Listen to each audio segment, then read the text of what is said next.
A case closed, lights dimmed, exclusive. Good evening. Come, settle in, and let the edges of your day begin to soften. Let the noise of the world fade into a gentle hum, a distant signal that no longer requires your attention. Here, in the quiet of this space, we can allow our thoughts to drift, to float back in time, guided only by the sound of my voice. My name is Eli Turner. For 40 years I was a forensic archivist, a keeper of cold cases and forgotten stories. Now, in retirement, the stories still find me, arriving not in official manila envelopes, but as whispers on the wind, as artifacts left on my doorstep. Tonight's story arrived just that way, in a box of damp cardboard left on the wet flagstones of my porch. Inside, nestled in yellowed tissue paper, was a single charred film canister. It was heavy, its metal body warped and pitted by a heat that must have been immense, a lifetime ago. It felt cool in my hands, a dormant object whose silence held the story of fire and shadow. It was the last ghost of the Orpheum Theater. Before it was a ghost, the Orpheum was the crown jewel of Harbor City. It rose from the fog-swept docks like a palace of dreams, its grand marquee a constellation of golden bulbs promising escape and enchantment. They built it in 1936, a monument of velvet and gilt, with acoustics so perfect it was said a whisper on stage could be heard in the last row of the highest balcony. Harbor City was proud of its theater. It was a beacon of Art Deco brilliance against the grit and brine of the shipyards. But its glory was tragically brief. On its brand opening night, September 9th, 1937, the Orpheum burned. The fire was swift and merciless, a roaring monster that consumed the heavy velvet curtains, the ornate plasterwork, and the hushed expectations of a full house. Most escaped into the smoky chaos of the night, but one soul was lost. Lillian Holbrook, the star of the debut production, a luminous actress at the peak of her career, was trapped in the inferno. The official story, the one etched into the city's ledgers, was one of terrible misfortune. An electrical fault, a stray spark from the complex new lighting board, a tragic accident that plunged a night of celebration into one of mourning. For nearly 90 years, that has been the accepted truth. The ruins of the Orpheum were eventually torn down, replaced by a warehouse that now sighs with the sea wind. Yet the story never truly settled. Like the persistent fog that rolls in from the harbor, the tale of the Orpheum fire has clung to the city, a piece of folklore whispered in old taverns and quiet libraries. Rumors of a ghost, a lady in white, seen drifting through the warehouse on autumn nights. Whispers of a hidden fortune lost in the blaze. And darker still, the murmur that the fire was no accident. This old film canister, delivered by an unknown hand, feels like a key. Its label is almost entirely lost to soot, but 3 words are still faintly visible beneath the grime. Orpheum, opening night. It's a final, unexpected witness, and tonight, as the city outside my window grows still, we will listen to its silent testimony and gently, carefully, piece together the embers of the truth. Chapter 2. Footprints in Soot.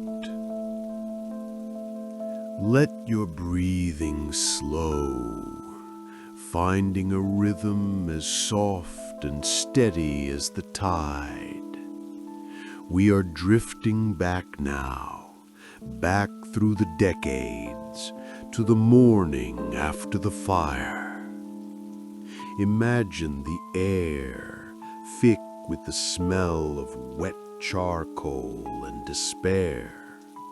The proud Orpheum is a skeleton, its grand arches cloying at a gray, unforgiving sky. Amidst the blackened debris, the investigation begins, not with the high-tech tools of today, but with notebooks, weary questions, and the keen eyes of men in trench coats. The police interviews from 1937 are a study in quiet desperation. I have the transcripts here, their pages brittle and thin as ash. The first is with the projectionist, a young man named Arthur Penhaligon, whose hands, the report notes, would not stop trembling. He spoke of the new equipment, the sheer complexity of it. He insisted he'd checked every wire, every connection. But his story had a small, strange hole in it. When asked to inventory the film reels, he noted that one was missing. Not a feature film, but a short, personal reel Lillian Holbrook had asked him to hold for her.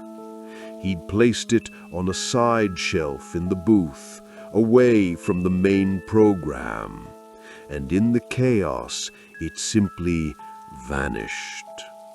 He assumed it had been consumed by the flames, an insignificant detail in the face of such overwhelming loss. The next testimony came from the stage manager, a man named Marcus Thorne. His voice, transcribed onto the page, is heavy with exhaustion and grief. He was the last person to see Lillian alive. She was in her dressing room, he said, moments before her entrance, looking radiant but distracted, as if her mind were 1,000 miles away. He relayed the sequence of events with grim precision. The house lights dimmed, the orchestra swelled, and then a flicker in the main curtain, stage right. At first, he thought it was a trick of the light, but then came the smoke, thin and gray, curling from the velvet folds like a malevolent spirit. He shouted the alarm, but it was too late. The fire spread with an unnatural speed, a hungry, roaring wave. The investigators pressed him on what could have caused it, but he had no answers, just a profound sense of wrongness. The fire didn't start near the lighting board, as the official report would later claim. It started on the stage itself, far from any obvious electrical source. And then there was Vera Sterling, Lillian's understudy. Her interview reads differently. Where the others are cloaked in sorrow, Vera's words are sharp, precise, edged with an ambition that even tragedy could not entirely conceal. She spoke of Lillian's mercurial nature, hinting at secrets and private dramas. She positioned herself as the stable, reliable one. Yet one detective, a A man with an eye for detail made a note in the margins of his report. He had walked the scene before the fire crews had washed away all the evidence. In a rarely used service corridor behind the projection booth, a place no actor or stage manager would have reason to be, he found something. A single, distinct set of footprints, preserved in a thin layer of soot on the concrete floor. They weren't the heavy prints of a firefighter's boots, but smaller, lighter, the mark of a dress shoe.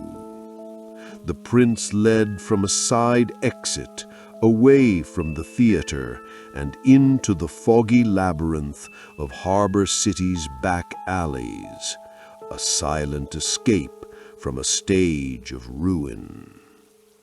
The detail was never pursued, lost in the larger, more convenient narrative of a tragic accident. But the footprint remains a question mark, left in the dust. Chapter 3. Film Noir Shadows. Breathe in and then out. Let the weight of your body feel supported, secure. We return now to the present, to my workshop, where the only light is the warm glow of a desk lamp on polished wood. The charred film canister sits before me. For days I worked with the patience of a surgeon, gently coaxing the heat-warped celluloid from its metal tomb. I cleaned each frame, treating the brittle film with a chemical bath that smelled of almonds and thyme.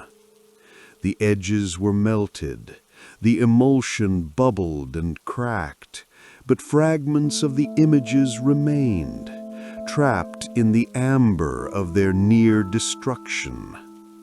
It felt like rescuing a memory from the brink of oblivion. Now, the reel is threaded into my vintage projector. The machine hums softly, a sound like a mechanical lullaby. With a gentle click, I turn it on. Light flickers through the gate, and on the small screen on my wall, ghosts begin to dance. The images are silent, fractured and ethereal. They swim in and out of focus, distorted by the scars of the fire. It's like watching a dream. First, I see the opulent backstage area of the Orpheum, a world of costume racks and vanity mirrors. Then a figure appears. It is unmistakably Lillian Holbrook, her famous silver blonde hair catching the dim light. She isn't smiling. Her posture is tense, her hands clasped tightly in front of her. She is in a heated, though silent, conversation. Another figure emerges from the shadows, Vera Sterling, her face a mask of sharp angles and dark lipstick. Her gestures are clipped, angry. She points a finger at Lillian, her mouth forming words I cannot hear. But it is the third figure that makes me lean closer. A man, tall and imposing in a tailored suit, his face obscured by the angle and the film's decay. He seems to be mediating, or perhaps dominating, the conversation. He holds a hand up, placating Vera, then turns to Lillian.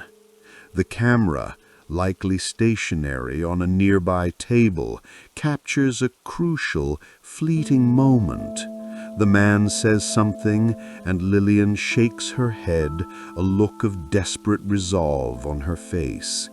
She turns and points emphatically downward, toward the floor at the edge of the frame, near what looks like the curtain line leading to the stage. For a moment, it's a confusing gesture. But on my desk, beside the humming projector, I have the original blueprints of the Orpheum. My finger traces the lines of the stage, the dressing rooms, the orchestra pit. And there, exactly where she pointed, is a small, almost hidden notation from the architect. A dotted line and 2 words: service access. It was a hidden passage, a remnant from an older structure that had been built over. It ran from a trapdoor just behind the proscenium arch, beneath the orchestra pit, and into the service corridors. It was a secret, a way in or out that only a select few would ever have known existed. The film flickers and dies, the reel clicking to its end, but the shadow of that secret passage now stretches across nearly a century, pointing the way to a new, darker truth. Chapter 4. Applause for a Ghost.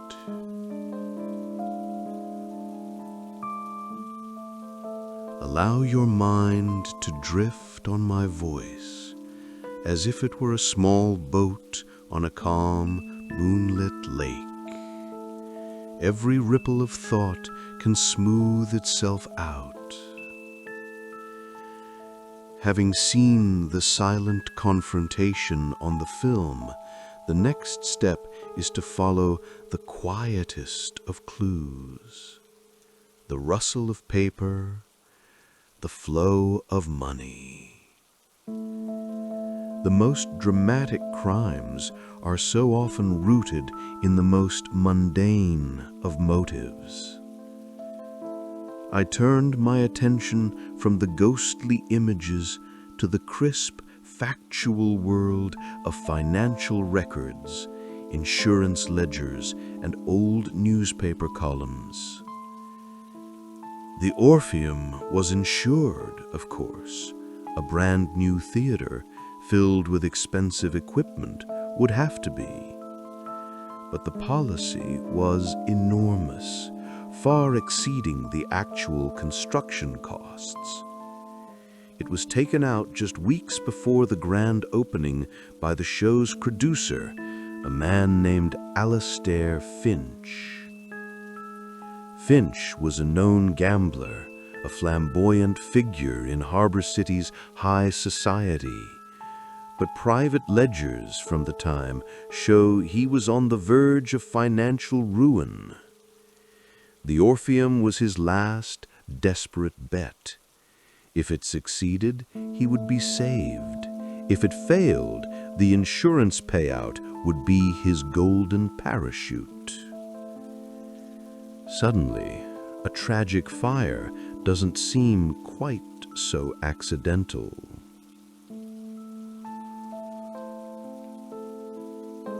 Then there was the thread of professional jealousy.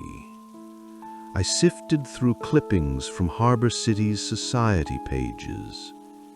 The narrative was expertly spun. Lillian Holbrook was the brilliant, beautiful, but emotionally fragile star. Vera Sterling was her shadow, the hard-working, ambitious understudy, hungry for her chance to step into the spotlight. The articles are full of subtle digs, quotes from anonymous sources praising Vera's dependability while hinting at Lillian's dramatic episodes. It was the perfect setup. Had the fire been ruled an arson back then, the ambitious Vera, who stood to gain the lead role, would have been the most obvious suspect. The police certainly thought so, but with no concrete evidence, their suspicion remained just that, a whisper in a file. It was a compelling story, but it felt too neat, too perfectly constructed, like a scene from one of the plays Alastair Finch himself might have produced.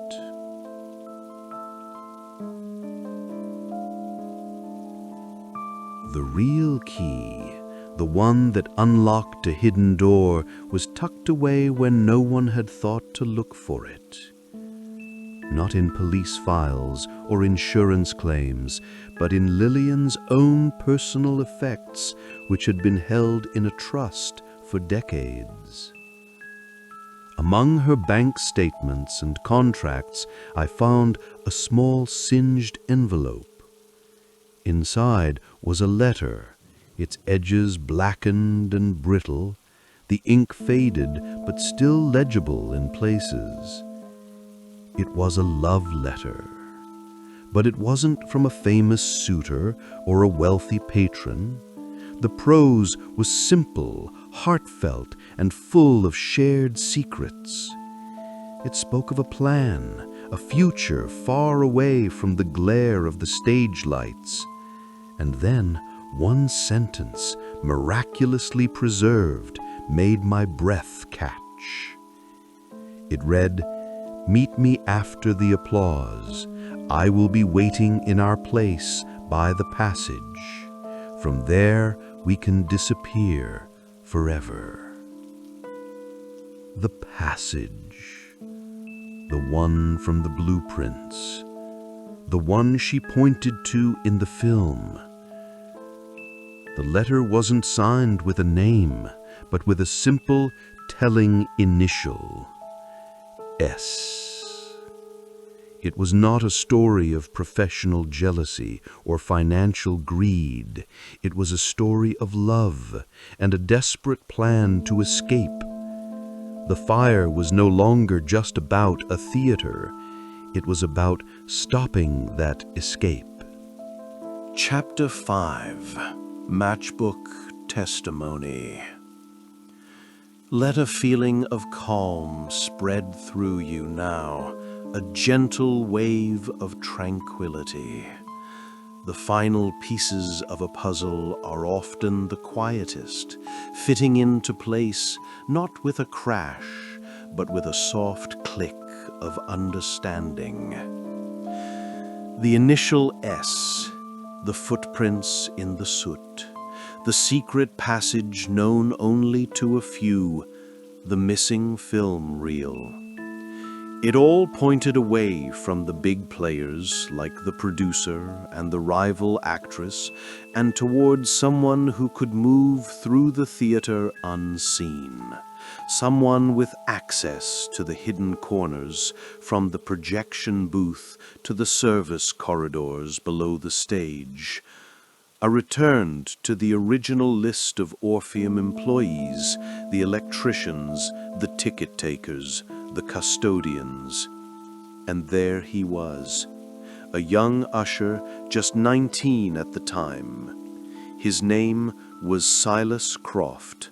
His patrol on opening night included the side exits and the service corridors. The S on the letter. Finding him was not difficult. There was only one Silas Croft of that age in Harbor City's records. He was now an old man, living out his days in a small, clean room in a seaside nursing home, just a few miles from where the Orpheum once stood.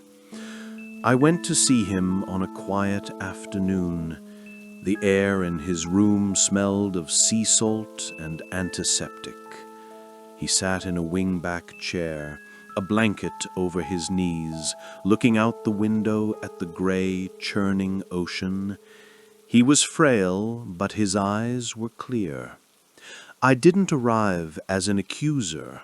I came as a listener, I didn't bring the evidence files or the charred film canister. I just brought the story, and I asked him to help me finish it. I told him about the letter, about the secret passage, and about the love he and Lillian shared. For a long time, Silas said nothing, his gaze fixed on the horizon. Then he began to speak, his voice a soft, reedy whisper like the rustle of dry leaves. The story he told was one of pure, simple love. He was just a boy, an usher from the wrong side of the tracks, and she was the star, but their connection was immediate and real. The Orpheum, with its hidden corridors and secret spaces, became their sanctuary. The escape plan was hers. She had grown to despise Alastair Finch, the producer, not just for his greed, but for his criminal dealings. The missing film reel, Silas explained, was the evidence. Lillian had secretly filmed Finch making a deal with city officials, a bribe to secure permits. She was going to use it as leverage to ensure he wouldn't come after them when they disappeared. On that night, Finch found out. The confrontation on the degraded film wasn't between the two women. It was Finch confronting Lillian with Vera looking on. Finch demanded the reel. Lillian refused, pointing to the trapdoor, telling him she'd rather destroy it than give it to him. Later, as Silas waited for her in the passage, he saw Finch descend from the stage, his face pale with fury. He was holding a book of matches. Finch knew the passage was the only way she could get the film out. He doused a stack of old set canvases in solvent and struck a match. The fire wasn't meant to burn the theater down, just to seal the passage and destroy the film, and Lillian with it. Silas saw the first bloom of flame and fled in terror. The footprints in the soot were his. He had been running for his life and carrying a secret for nearly 90 years. Chapter 6. Curtain Call Closure. And so we come to the end of our story. Let your body grow heavy, your mind quiet and still. Here in my study, the only sound is the gentle tick of the clock on the mantel. The mystery of the Orpheum has found its final shape. With Silas's testimony, the last shadows have retreated, revealing a simple, heartbreaking truth. I spent the next morning compiling my report, a final narrative for a story left unfinished for too long. I wrote of Lillian Holbrook, not as a victim of a tragic accident, but as a brave woman trying to reclaim her life. I wrote of Alastair Finch, a man who built a palace of dreams and burned it down to protect his own dark secrets. He was never a suspect, and he died a wealthy man years later, the truth of his crimes buried with him.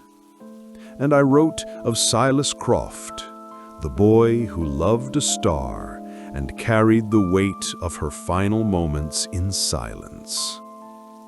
My fingers typed the concluding lines.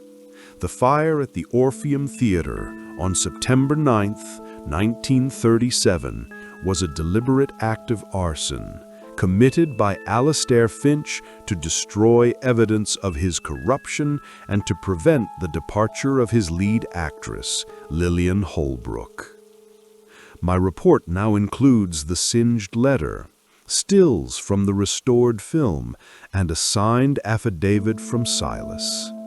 His fear has finally given way to a need for peace. When the last page was printed, I took up a heavy, old-fashioned rubber stamp. With a soft thud of finality, I pressed it onto the cover sheet of the file. In deep blue ink, 2 words appeared: Case closed. The sound was not one of triumph, but of release. A quiet settling, like dust motes coming to rest in a sunbeam. Every story, I believe, searches for its own conclusion. For 90 years, the tale of the Orpheum was a ghost story, a restless whisper in the fog of Harbor City. But now it can be a love story, a story of bravery, a tragedy, yes, but one that is now understood, complete. Its edges are no longer sharp with the horror of the unknown, but softened by the grace of truth. As you lie here now on the edge of sleep, know that every story finds its rest. Every question finds its answer. Every long, busy day finds its gentle night. Allow the tale of the Orpheum to be a reminder that closure is always possible. Let all the questions of your own day fade away now. There is nothing left to solve, nothing to hold on to. There is only the quiet, the comfort, and the deep, restorative peace of a story that has finally been told. Good night. Fictional dramatization. Copyright 2025. Case closed. Lights dim.